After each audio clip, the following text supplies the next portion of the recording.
I'm going to show you guys a full breakdown of how much it realistically costs to start an Amazon FBA business so that you can get to a point where your products are selling on autopilot by leveraging Amazon's existing customer base and organic reach. By the end of this video, you'll have a clear understanding of the actual investment required to get started without any sugarcoating or hidden expenses, so you can confidently plan your journey to building a successful Amazon FBA business. Now, just to be clear, when I say Amazon FBA, what I mean is the business model where all you have to do is find a product and send it to Amazon's warehouses so they can take care of all of the shipping and returns for you, properly launch it so you can rank on the first page for popular keywords related to the product, allow Amazon's existing customer base to flood you with traffic and daily purchases, reorder inventory whenever you're running low on stock. And as a really nice bonus, as long as you've structured it properly, you can eventually exit the business by selling it to an investor for a multiple of your yearly profit. This is one of the only businesses where you're front loading a lot of the work, but once everything's set up, you don't have too many daily tasks and can just let Amazon do its thing. Of course, this is a very simplified explanation, but I don't want you to be confused with the other Amazon business models that require you to visit your local discount store, hope that you find a good deal, and then hope that someone buys it on Amazon within a year so your house isn't filled with useless junk nobody wants. I'm also not talking about the Amazon business model where you have to somehow convince a multinational corporation to license you their products so you can buy it in bulk and then list it on Amazon, where the only way you can compete with other sellers is by knocking down your price and profit margin. What I'm referring to is private label, where you actually have control over beating your competitors by improving the product, customer experience, brand positioning, which sounds extremely complex, but don't forget, we have modern technology to make this a lot simpler than you're probably imagining. And I'll explain all of that in my breakdown of the realistic startup cost. Before I break down every single expense associated with launching a successful product on Amazon, a general rule of thumb I tell beginners is to have about $5,000 US saved up so you can dedicate it to this business. And make sure it's not your life savings, otherwise you run the risk of being too stressed out and making short-term decisions that could hurt your long-term profit. Is this startup cost kind of high? Well, compared to other online businesses where you're competing with everyone with a computer, sure, it's a bit high, but keep in mind that you're tapping into Amazon's existing flow of customers who are ready to buy your product. If instead you took the route of launching a product inside a physical retail store, let's say trying to get your product into Walmart so you can leverage their existing customer base, you'll need hundreds of thousands of dollars as startup capital, if you can even convince these retailers to put your products on their shelves. So this is why Amazon is still an incredible opportunity for those who pursue it seriously. Now back to the numbers. First things first, open an Amazon seller's account. The reason I put this first is because if for whatever reason Amazon denies your application, then there's no point in moving ahead with this business.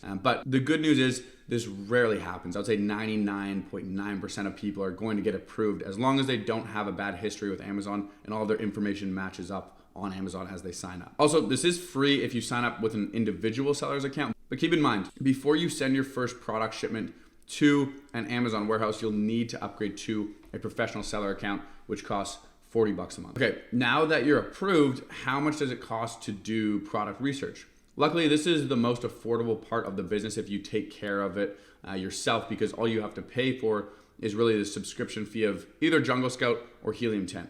I personally prefer Helium 10. I've been using it for the past 5 years, and the cost of the actual subscription is $97 per month for the Platinum plan, which I do recommend. We do have a discount with Helium 10 you can use to get 20% off their monthly plan or 10% off the yearly. So use EJM 20 for monthly or EJM 10 for yearly, and we'll also drop them in the description. Once you've found a product, the next investment is ordering samples. And this is absolutely crucial because you don't want to invest thousands of dollars into a product only to find out the quality isn't what you expected. Most people source from China, so including shipping fees, samples typically cost around $50 to $200 depending on your product and the supplier. And I recommend ordering from your top 3 suppliers, so in total 3 samples. This way you can compare the quality and decide which one is the best fit for your business. This means if you order 3 samples, you should expect to spend anywhere from $150 to $600 on them. And the good news about your investment into samples is that sometimes you can negotiate with the supplier to get the cost of the samples refunded once you place the larger order. Once you receive the sample and you have the confidence in the supplier, the product, the quality, and you have the exact dimensions of the product, you can start customizing the branding and packaging. So this is where you can really set yourself apart from the competition. The cost of this depends on how much you're willing to spend, really. You can hire a designer for around $200 on platforms like Fiverr or Upwork to create your logo and package design. And if you're looking for something more high-end,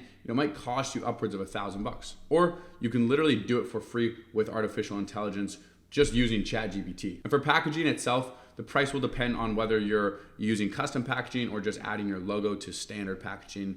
But typically, you're looking at around 30 to 50 cents per unit for packaging. But it could be more if you want something really custom and high quality. After completion, you don't necessarily have to order samples again, since the main reason for ordering samples is going to be inspecting the actual product. Now, after this, you can also decide whether or not you want to get brand registered. And brand registered is something that you can enroll in as an Amazon seller, which is going to give you access to more tools, such as the Vine program for reviews, A+ content, where you can add more photos where your description would normally be, and also PPC video. And so if you do get brand registered, you need to have a registered trademark, or you need to file for a trademark. And you can do this for about $200 to $400.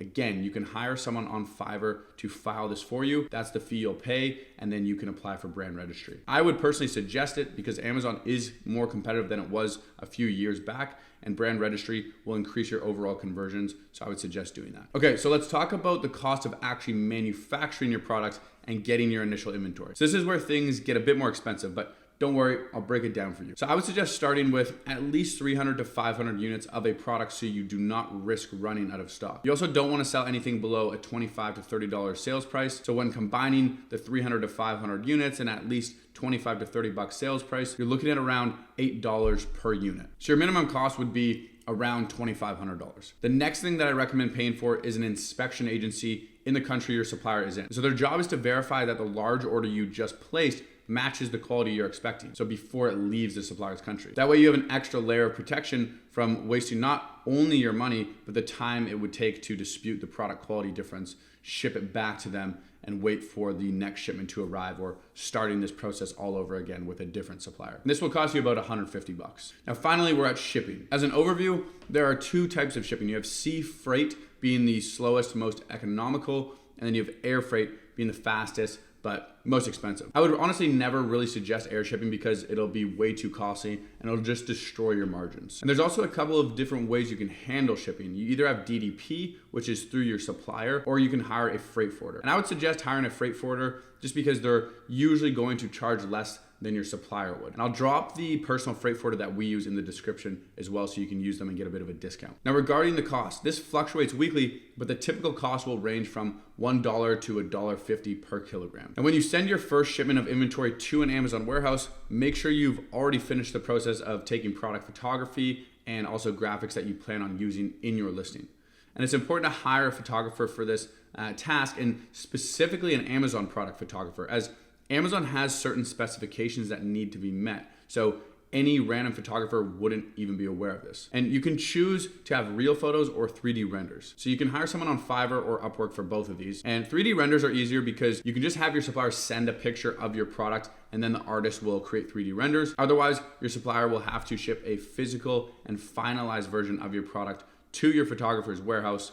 And honestly, as of late, we've been doing more rendering just because they're a little bit more affordable at around $200 to $300, whereas getting real photos might be $400 to $600. Depending on your product, I would make your decision based on what you think is going to be most fitting, because real photos will be good for more lifestyle images. But if your product doesn't need to have really in-depth lifestyle imagery, then renders might be better. Finally, the last two things you need for startup capital is going to be your PPC budget. And this stands for pay-per-click, which is Amazon's internal advertising system. So when people search your product's keywords, you show up on the first page as a sponsored listing.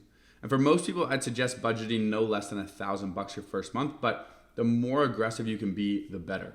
Like for myself, I'll personally budget around $3,000 my first month, because the goal is to reach the first page as fast as possible so you can start gaining momentum. So to sum it all up, building an Amazon FBA business requires a decent upfront investment, but the potential for long-term success is huge, especially when considering it's a semi-passive income stream once everything is set up and running. And again, just to keep it simple, just know that you should budget around $5,000 minimum to start. If you want to work directly with me or take my free Amazon course, the links are in the description, and check out my other video here to see how I do product research for my 7-figure Amazon brands.